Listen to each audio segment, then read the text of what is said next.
Group D പരീക്ഷ apply ചെയ്യാനായിട്ട് ഏറ്റവും കൂടുതൽ വേക്കൻസീസും അതുപോലെ തന്നെ ഏറ്റവും കുറഞ്ഞ കട്ട് ഓഫും വരാൻ സാധ്യതയുള്ള സോൺ അന്വേഷിച്ച് നടക്കുന്നവരാണ് നിങ്ങളെങ്കിൽ നിങ്ങൾ നിർബന്ധമായിട്ടും ഈ ഒരു വീഡിയോ കണ്ടിരിക്കുക. കാരണം ഈ സോണും കട്ട് ഓഫുമായിട്ട് ബന്ധപ്പെട്ട് ഒരുപാട് പേർക്ക് ഇപ്പോഴും ഒരുപാട് തെറ്റിദ്ധാരണകൾ കാര്യങ്ങളൊക്കെ ഉണ്ട്. നമുക്ക് ഈ വർഷത്തെ വേക്കൻസീസ് എടുത്ത് നോക്കിക്കഴിഞ്ഞാൽ നമുക്ക് മനസ്സിലാവും 22,000-ഓളം വേക്കൻസീസ് ആകെ ചോദിച്ചിട്ടുണ്ടെങ്കിൽ ഓരോ സോൺ വൈസ് ഈ വേക്കൻസീസ് ഡിവൈഡ് ചെയ്ത് നോക്കുമ്പോൾ നമുക്ക് മനസ്സിലാവുന്ന ഒരു കാര്യം ഏറ്റവും കൂടുതൽ വേക്കൻസീസ് റിപ്പോർട്ട് ചെയ്തിരിക്കുന്നത് നോർത്തേൺ റെയിൽവേയിലാണ്. അതായത് 3,537 വേക്കൻസീസ് നോർത്തേൺ റെയിൽവേയിൽ റിപ്പോർട്ട് ചെയ്തിട്ടുണ്ട്. ഇനി നമ്മൾ എല്ലാവരും അപ്ലൈ ചെയ്യാൻ കൂടുതൽ സാധ്യതയുള്ള നമ്മുടെ സദേൺ റെയിൽവേ എടുത്തു കഴിഞ്ഞാൽ മനസ്സിലാവും അവിടെ 1,036 വേക്കൻസീസാണ് റിപ്പോർട്ട് ചെയ്തേക്കുന്നത്. ഇനി താരതമ്യേന എല്ലാ വർഷവും അല്ലെങ്കിൽ എല്ലാ നോട്ടിഫിക്കേഷനിലും കുറഞ്ഞ വേക്കൻസീസ് റിപ്പോർട്ട് ചെയ്യുന്ന ചില മേഖലകളാണ് നമ്മുടെ സൗത്ത് വെസ്റ്റേൺ റെയിൽവേ, അതുപോലെ തന്നെ ഈസ്റ്റേൺ കോസ്റ്റ് റെയിൽവേ. ഇതൊക്കെ താരതമ്യേന കുറഞ്ഞ വേക്കൻസീസ് മാത്രമാണ് റിപ്പോർട്ട് ചെയ്യാറ്. നമ്മൾ 2019 ആ ഒരു വേക്കൻസീസ് റിപ്പോർട്ട് ചെയ്ത ഒരു പാറ്റേൺ നോക്കിക്കഴിഞ്ഞാൽ മനസ്സിലാവും നമ്മളുടെ സോണും വേക്കൻസീസും അതുപോലെ തന്നെ കട്ട് ഓഫ് ഒക്കെ തമ്മിൽ കാര്യമായിട്ടുള്ള ബന്ധവും കാര്യങ്ങളൊന്നുമില്ല. ഇപ്പൊ ഉദാഹരണത്തിന് നമ്മളിവിടെ 2019 വേക്കൻസീസ് നോക്കാം. ഏകദേശം 1,00,000-ഓളം വേക്കൻസീസ് ആയിരുന്നു അന്ന് റിപ്പോർട്ട് ചെയ്തിട്ടുണ്ടായിരുന്നത്. ഈ 1,00,000-ഓളം വേക്കൻസീസ് അന്നും അഗൈൻ നോർത്തേൺ റെയിൽവേയിലായിരുന്നു ഏറ്റവും കൂടുതൽ വേക്കൻസീസ് റിപ്പോർട്ട് ചെയ്തത്. അതിനുശേഷം നമ്മുടെ സദേൺ റെയിൽവേയിൽ ഏകദേശം 9,000-ഓളം വേക്കൻസീസ് റിപ്പോർട്ട് ചെയ്തിട്ടുണ്ട്. അന്നും താരതമ്യേന ഈ ഈസ്റ്റേൺ കോസ്റ്റൽ റെയിൽവേ പോലുള്ള ഭാഗങ്ങളിലൊക്കെ കുറഞ്ഞ വേക്കൻസീസ് മാത്രമായിരുന്നു റിപ്പോർട്ട് ചെയ്യപ്പെട്ടിരുന്നത്. ഇനി ഈ പറഞ്ഞ 2019 വന്ന നോട്ടിഫിക്കേഷന്റെ കട്ട് ഓഫ് എത്രയൊക്കെയായിരുന്നു നമുക്ക് നോക്കിയേക്കാം. അപ്പൊ 2019 വന്ന ആ ഒരു പരീക്ഷയുടെ കട്ട് ഓഫ് നോക്കിക്കഴിഞ്ഞാൽ അന്നത്തെ നോർത്തേൺ റെയിൽവേ, അതായത് ചണ്ഡീഗഡ് ബേസ് ചെയ്തിട്ടുള്ള നോർത്തേൺ റെയിൽവേയിൽ 70.99 ജനറൽ കാറ്റഗറി വിഭാഗത്തിന്റെ കട്ട് ഓഫ് വന്നിരുന്നത്. OBC 64, EWS 57, SC 60, ST 50 എന്നിങ്ങനെയാണ് കട്ട് ഓഫ് മാർക്ക് വന്നത്. അതായത് ചണ്ഡീഗഡ് നമ്മുടെ നോർത്തേൺ റെയിൽവേ ബേസ് ചെയ്ത് നോക്കുമ്പോൾ ഏകദേശം കട്ട് ഓഫ് വന്നിരിക്കുന്നത് 70 മാർക്കോളമാണ്. അപ്പൊ നോക്കണം, ഏറ്റവും കൂടുതൽ വേക്കൻസീസ് റിപ്പോർട്ട് ചെയ്ത സോണിൽ തന്നെ ഏറ്റവും കൂടുതൽ കട്ട് ഓഫ് വെച്ചിട്ടുണ്ട്. ഇനി നിങ്ങൾ വിചാരിക്കും ഏറ്റവും കുറഞ്ഞ വേക്കൻസീസ് റിപ്പോർട്ട് ചെയ്ത സ്ഥലത്ത് അപ്ലൈ ചെയ്യാം, അപ്പോൾ ചിലപ്പോൾ കട്ട് ഓഫ് കുറയാൻ സാധ്യതയുണ്ട്. അങ്ങനെയല്ല, ഇപ്പൊ നമുക്ക് നോക്കിക്കഴിഞ്ഞാൽ ഭുവനേശ്വർ ഏറ്റവും കുറഞ്ഞ വേക്കൻസീസ് റിപ്പോർട്ട് ചെയ്ത ഒരു സോണിൽ വന്നായിരുന്നു. അവിടുത്തെ കട്ട് ഓഫ് എത്രയാ? 66.5 വന്നിരിക്കുന്നത് അല്ലേ.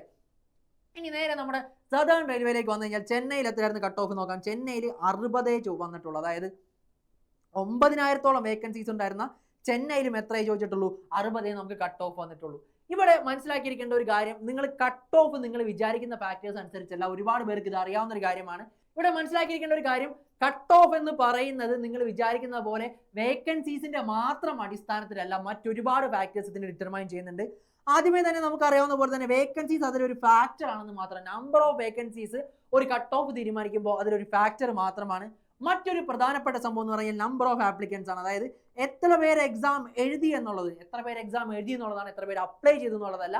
എത്ര പേര് എക്സാം എഴുതി എന്നുള്ളത് വളരെ ഇമ്പോർട്ടന്റ് ആയിട്ടുള്ള ഒരു കട്ട് ഓഫിന്റെ ഡിറ്റർമൈനിങ് ഫാക്ടറാണ്. ഇപ്പൊ നമ്മൾ നോക്കിക്കഴിഞ്ഞാൽ മനസ്സിലാവുന്ന ഒരു കാര്യം, ഇവിടെ ഭുവനേശ്വറിൽ എന്തുകൊണ്ടായിരിക്കും കട്ട് ഓഫ് കൂടി വരാനുള്ള കാര്യം? ചിലപ്പോൾ കുറച്ച് വേക്കൻസീസ് ഉണ്ടാവുള്ളൂ, പക്ഷെ ഒരുപാട് ആപ്ലിക്കൻസ് അവിടെ വന്നിട്ടുണ്ടാവും. ഒരുപാട് ആപ്ലിക്കൻസ് അതേ കുറച്ച് പോസ്റ്റിന് വേണ്ടിയിട്ട് അപ്ലൈ ചെയ്യാൻ ശ്രമിച്ചുകൊണ്ടായിരിക്കും താരതമ്യേന മറ്റ് വേക്കൻസി കുറഞ്ഞിട്ടും കട്ട് ഓഫ് കൂടി വന്നത്. പക്ഷെ ചെന്നൈ നോക്കാം, 60 സംതിങ് കട്ട് ഓഫ് വന്നുള്ളൂ. കാരണം ആ ഒരു വർഷം ചിലപ്പോൾ വിചാരിച്ച അത്ര ആപ്ലിക്കൻസ് എന്ത് ചെയ്തിട്ടുണ്ടാവില്ല, പരീക്ഷ അറ്റൻഡ് ചെയ്തിട്ടുണ്ടാവില്ല. 9,000-ഓളം വേക്കൻസീസ് ഉണ്ടായിരുന്നു. സോ കട്ട് ഓഫ് എന്താണ്, കുറച്ച് കുറവാണ് വന്നത്. ഇനി ഡിഫിക്കൽട്ടി ലെവൽ നമുക്കറിയാവുന്ന പോലെ തന്നെ ഡിഫിക്കൽട്ടി ലെവലും ഈ കാൻഡിഡേറ്റിന്റെ പെർഫോമൻസും ഒക്കെ എന്തുമായിട്ട് ബന്ധപ്പെട്ടിരിക്കുന്നു? നമ്മുടെ മാർക്കിന്റെ നോർമലൈസേഷനുമായിട്ട് ബന്ധപ്പെട്ടിരിക്കുന്നതാണ്. നോർമലൈസേഷൻ എന്താണ്, എങ്ങനെയാണ് നോർമലൈസേഷൻ സംഭവിക്കുന്നത്, എങ്ങനെയാണ് നമ്മുടെ മാർക്കിനെ എഫക്ട് ചെയ്യുന്നത് തുടങ്ങിയ വീഡിയോസ് എല്ലാം നമ്മുടെ ചാനലിൽ കിടക്കുന്നുണ്ട്. അപ്പോൾ ഇതുമായിട്ട് എന്തെങ്കിലും സംശയമുള്ളവർ നോർമലൈസേഷൻ്റെ ആ ഒരു വീഡിയോ കണ്ടു കഴിഞ്ഞാൽ ആ സംശയം മുഴുവനായിട്ട് മാറുന്നതാണ്. അപ്പോൾ നമ്മുടെ മാർക്ക് നോർമലൈസ് ചെയ്യുന്ന സമയത്ത് എക്സാമിന്റെ ഡിഫിക്കൽട്ടി ലെവൽ, അതുപോലെ തന്നെ കാൻഡിഡേറ്റ്സിന്റെ പെർഫോമൻസ് തുടങ്ങിയ കാര്യങ്ങളെല്ലാം നമ്മുടെ കട്ട് ഓഫിനെ വല്ലാതെ ഇൻഫ്ലുവൻസ് ചെയ്യും. ഇപ്പോൾ നമ്മളൊരു ബിലോ ആവറേജ് ലെവൽ പരീക്ഷയാണെന്ന് വിചാരിക്കുക. അപ്പോൾ നമുക്ക് വളരെയധികം നല്ല സ്കോർ ഉണ്ട്, 75+ ഉണ്ട്. പക്ഷെ ഒരു ബിലോ ആവറേജ് ലെവൽ പരീക്ഷ ആയതുകൊണ്ട് തന്നെ കുറച്ചും കൂടി സ്കോർ പോകാൻ സാധ്യതയുണ്ട്. ഇപ്പോൾ 85+ ഒക്കെ സ്കോർ പോയി കഴിഞ്ഞാൽ നമ്മുടെ കട്ട് ഓഫ് എവിടെ ചെന്ന് നിൽക്കും?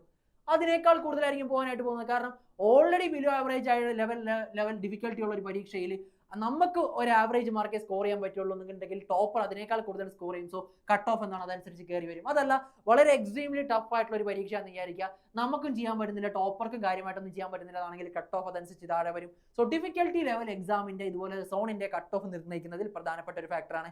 പിന്നെ നമ്മുടെ കാറ്റഗറി വൈസ് റിസർവേഷൻ, നമ്മൾ ഏതെങ്കിലും രീതിയിലുള്ള റിസർവേഷൻ ക്ലെയിം ചെയ്യുന്നുണ്ടെങ്കിൽ അതിന് എന്തുമാത്രം വേക്കൻസീസ് ആണ് ആ ഒരു സോണിലുള്ളത് തുടങ്ങിയ ഫാക്ടേഴ്സ് ഒക്കെ ഡിറ്റർമൈൻ ചെയ്തിട്ടായിരിക്കും ഫൈനലി നമ്മൾ എന്ത് തീരുമാനിക്കുക, ഒരു കട്ട് ഓഫ് തീരുമാനിക്കപ്പെടുക. അതല്ലാതെ നിങ്ങൾ വിചാരിക്കരുത്, ഇപ്പോഴും ആ ഒരു മണ്ടത്തരം കാണിക്കരുത്, ഏറ്റവും കൂടുതൽ വേക്കൻസീസ് ഉള്ള സോണിൽ പോയി അപ്ലൈ ചെയ്യാതിരിക്കുക. നിങ്ങൾ വിചാരിക്കുന്ന പോലെ കട്ട് ഓഫ് അങ്ങനെ താഴ്ന്നൊന്നും വരില്ല, അല്ലെങ്കിൽ എനിക്ക് ജോലി കിട്ടാനുള്ള സാധ്യത വേക്കൻസി കൂടിയത് കൊണ്ട് ഉണ്ടാവണമെന്നില്ല. അപ്പോൾ ആ ഒരു തെറ്റിദ്ധാരണ ഇനി ആർക്കും പാടില്ല. ഏറ്റവും ബെസ്റ്റ് മെത്തേഡ് അപ്ലൈ ചെയ്യാനായിട്ട് പറ്റിയത് നമുക്കൊരു പോസ്റ്റ് പ്രിഫറൻസ് ഉണ്ട്. അതായത് ഗ്രൂപ്പ് ഡി അപ്ലൈ ചെയ്യാനായിട്ട് ഒരു ബെസ്റ്റ് പോസ്റ്റ് പ്രിഫറൻസ് ഉണ്ട്. ഇതിൻ്റെ ഒരു വീഡിയോ നമ്മുടെ ചാനലിൽ ചെയ്തിട്ടുണ്ട്.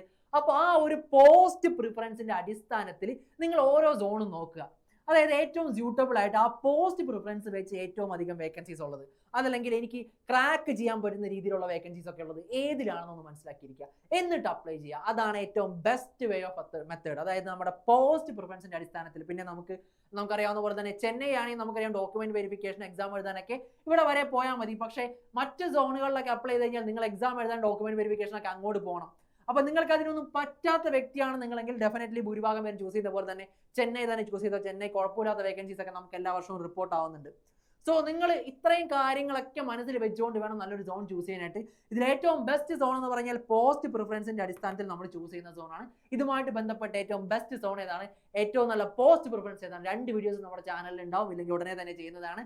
അപ്പോൾ ആ ഒരു വീഡിയോസ് കൂടി കണ്ടതിന് ശേഷം മാത്രം നിങ്ങൾ എന്ത് ചെയ്യുക, നല്ലൊരു സോൺ ചൂസ് ചെയ്യുക. അതിന് മുന്നോടിയായിട്ട് ഇതുപോലെ വേക്കൻസീസിന്റെ നമ്പർ വെച്ചൊന്നും ആരും ചൂസ് ചെയ്യാൻ നിൽക്കില്ല, അല്ലെങ്കിൽ പഴയ കട്ട് ഓഫ് വെച്ചൊന്നും ആരും ഒരു സോണിനെ ജഡ്ജ് ചെയ്യല്ലേ. കട്ട് ഓഫ് ഒക്കെ എല്ലാ വർഷവും മാറി മാറി വരും എന്ന് കൂടി മനസ്സിലാക്കിയിരിക്കുക. കൂടാതെ നിങ്ങൾക്ക് ഗ്രൂപ്പ് ഡി പരീക്ഷയുമായി ബന്ധപ്പെട്ട് എന്തെങ്കിലും ഡൗട്ടോ കാര്യങ്ങളോ ഉണ്ടെങ്കിൽ നേരെ 8281223366 എന്ന് പറയുന്ന ഞങ്ങളുടെ നമ്പറിൽ കോൺടാക്ട് ചെയ്യാം. ഇല്ലെങ്കിൽ താഴെ കാണുന്ന ഗൂഗിൾ ഫോം ഒന്ന് ഫില്ല് ചെയ്ത് കഴിഞ്ഞാൽ നിങ്ങൾക്ക് ഡയറക്റ്റ്ലി നമ്മുടെ ഇൻസ്റ്റിറ്റ്യൂട്ടിലുള്ള ഫാക്കൽറ്റീസ് ഒക്കെ ആയിട്ട് ഡയറക്റ്റ് ആയിട്ട് ഇന്ററാക്ട് ചെയ്യാൻ പറ്റുന്നതാണ്. ഗ്രൂപ്പ് ഡി പരീക്ഷയുമായി ബന്ധപ്പെട്ട് എന്ത് ഡൗട്ട് ഉണ്ടെങ്കിൽ നിങ്ങൾക്ക് താഴെ കാണുന്ന ഗൂഗിൾ ഫോം ഫില്ല് ചെയ്താൽ മതി. കൂടാതെ നിങ്ങൾക്ക് ഗ്രൂപ്പ് ഡി പരീക്ഷ പഠിക്കാനായിട്ട് ഒരു ലോങ് ടേം ബാച്ചാണ് ലക്ഷ്യം വെക്കുന്നതെങ്കിൽ നമ്മുടെ ഒരു അശ്വ ബാച്ച് ആരംഭിച്ചിട്ടുണ്ട്. നമ്മുടെ 2ാമത്തെ ഗ്രൂപ്പ് ഡിയുടെ ബാച്ചാണ്. നമുക്ക് ഓൾറെഡി ഒരു ബാച്ച് ഒരു 3-4 മാസം മുന്നേ റണ്ണിങ് ആയിട്ടുണ്ട്. അപ്പോൾ നിങ്ങൾ മനസ്സിലാക്കിയിരിക്കുക, 3-4 മാസം മുന്നേ ഒരുപാട് പേര് ഓൾറെഡി ഇതിന്റെ പഠനം ആരംഭിച്ചു കഴിഞ്ഞു. അപ്പോൾ നമ്മൾ ഓൾറെഡി കുറച്ച് പിന്നിലാണ്. നമുക്ക് മേക്കപ്പ് ചെയ്തെടുക്കണമെന്നുണ്ടെങ്കിൽ നമ്മൾ ഇപ്പോഴേ നമ്മുടെ പഠനം ആരംഭിച്ചേ മതിയാവുകയുള്ളൂ. അപ്പോൾ പ്രോപ്പറായിട്ട് സിസ്റ്റമാറ്റിക് ആയിട്ട് സ്റ്റഡി പ്ലാനോട് കൂടി പഠിക്കാനും പക്ക നിങ്ങളെ ഗൈഡ് ചെയ്യാൻ ഒരു മെന്റർഷിപ്പും കൂടാതെ വീക്കിലി മോട്ടിവേറ്റിംഗ് സെഷനും ഇതൊന്നും പോരാഞ്ഞിട്ട് ഡയറക്റ്റ് ഫാക്കൽറ്റീസുമായിട്ട് ഇന്ററാക്ട് ചെയ്യാനൊക്കെ അവസരം ഒരുക്കുന്ന ഒരു ബാച്ചാണ് അശ്വ ബാച്ച്. അല്ലാതെ നിങ്ങൾ മറ്റ് ഓൺലൈൻ പ്ലാറ്റ്ഫോംസിലൊക്കെ സബ്സ്ക്രിപ്ഷൻ എടുക്കുമ്പോൾ നിങ്ങൾക്ക് അറിയാൻ പറ്റും, നിങ്ങൾ പഠിപ്പിക്കുന്ന സാറുമാരുമായിട്ട് നിങ്ങൾക്ക് യാതൊരു കോൺടാക്ട് ഉണ്ടാവില്ല. പക്ഷേ ഇവിടെ അങ്ങനെയല്ല. നിങ്ങൾക്ക് പഠിപ്പിക്കുന്നതുമായിട്ട് ബന്ധപ്പെട്ട് എന്ത് ഡൗട്ടോ കാര്യങ്ങളോ ഉണ്ടെങ്കിൽ നമ്മൾ യൂട്യൂബിൽ കാണുന്ന ഏത് ഫാക്കൽറ്റി ആയിട്ട് വേണമെങ്കിലും നിങ്ങൾക്ക് കോൺടാക്ട് ചെയ്യാനായിട്ടും സാധിക്കുന്നതാണ്. അപ്പോൾ ഇതുപോലെ ഒരുപാട് അവസരങ്ങൾ ഒരുക്കുന്ന ഒരു ബാച്ചാണ് നമ്മുടെ സൂപ്പർ നോട്ട്സിന്റെ അശ്വ ബാച്ച്. അപ്പോൾ ഈ ഒരു ബാച്ചിന്റെ ഭാഗമാകാനും താഴെ കാണുന്ന ഗൂഗിൾ ഫോം ഒന്ന് ഫില്ല് ചെയ്താൽ മതി. കൂടാതെ നിങ്ങൾക്ക് നമ്മുടെ ഡെമോ ക്ലാസ്സും നോട്ട്സും, അതായത് നമ്മളെ പക്ക പ്രോപ്പറായിട്ട് പ്രിന്റ് എടുത്ത് പഠിക്കാൻ പറ്റുന്ന ഇംഗ്ലീഷിലും മലയാളത്തിലുള്ള നോട്ടും ക്ലാസ് ഒക്കെയാണ് തരുന്നത്. അപ്പോൾ നമ്മുടെ നോട്ട്സിന്റെ ക്വാളിറ്റിയും ക്ലാസിന്റെ ക്വാളിറ്റിയും ഒന്ന് മനസ്സിലാക്കിയിരിക്കാനായിട്ട് താഴെ നമ്മുടെ ആപ്പിന്റെ ലിങ്ക് ഡിസ്ക്രിപ്ഷനിൽ കൊടുത്തിട്ടുണ്ടാകും. അതൊന്ന് ഡൗൺലോഡ് ചെയ്ത് നോക്കുക. പക്കയായിട്ട് നിങ്ങൾക്ക് മനസ്സിലാവും എന്താണ് ഞങ്ങളുടെ ക്ലാസിന്റെ നിലവാരം, അതുപോലെ എന്താണ് ഞങ്ങളുടെ നോട്ട്സിന്റെ നിലവാരം തുടങ്ങിയ കാര്യങ്ങളൊക്കെ നിങ്ങൾക്ക് തന്നെ ബോധ്യപ്പെടാവുന്നതാണ്. അപ്പം നമ്മുടെ ആപ്പ് കൂടി ഒന്ന് ഡൗൺലോഡ് ചെയ്തിട്ടേക്കാം. കൂടാതെ ഗ്രൂപ്പ് ഡി പരീക്ഷയുമായി ബന്ധപ്പെട്ടുള്ള എല്ലാ അപ്ഡേറ്റുകൾക്കും നമ്മുടെ ടെലിഗ്രാം ചാനലും അതുപോലെ യൂട്യൂബ് ചാനലും ഒന്ന് സബ്സ്ക്രൈബ് ചെയ്തിട്ടോ. കാരണം സകല കാര്യങ്ങളും നിങ്ങൾക്ക് വേണ്ട എല്ലാ A to Z കാര്യങ്ങളും നമ്മുടെ ചാനലിൽ അവൈലബിൾ ആയിട്ട് വരുന്നുണ്ട്, വീഡിയോ രൂപത്തിലും ഷോർട്സ് രൂപത്തിലും. കൂടാതെ നമ്മൾ ഇനി അങ്ങോട്ടേക്ക് നമ്മുടെ ഒരുപാട് അക്കാഡമിക് കണ്ടന്റുകളും ഫ്രീ ആയിട്ട് കൊടുക്കാൻ ആരംഭിച്ചിട്ടുണ്ട്. അപ്പോൾ ഇതെല്ലാം പ്രോപ്പറായിട്ട് കിട്ടാൻ വേണ്ടിയിട്ട് നമ്മുടെ സബ്സ്ക്രിപ്ഷൻ ബട്ടണും കൂടി ഒന്ന് പ്രസ് ചെയ്തേക്കാം. അപ്പോൾ എല്ലാവരും മക്കളെ അടിപൊളിയായിട്ട് പഠിച്ചോ. നമുക്ക് അടിപൊളി ഒരു അവസരമാണ് വന്നേക്കുന്നത്. ഗ്രൂപ്പ് ഡി പരീക്ഷയുടെ ആപ്ലിക്കേഷൻ മറ്റു കാര്യങ്ങളുമായിട്ട് ബന്ധപ്പെട്ട് ഒരു ടെൻഷൻ നിങ്ങൾ പഠിക്കേണ്ട. എന്ത് ഡൗട്ട് വന്നു കഴിഞ്ഞാലും നേരെ ഇങ്ങോട്ട് കോൺടാക്ട് ചെയ്താൽ മതി. അപ്പോൾ മറ്റൊരു വീഡിയോയിൽ വീണ്ടും കാണാം. Thank you, bye bye.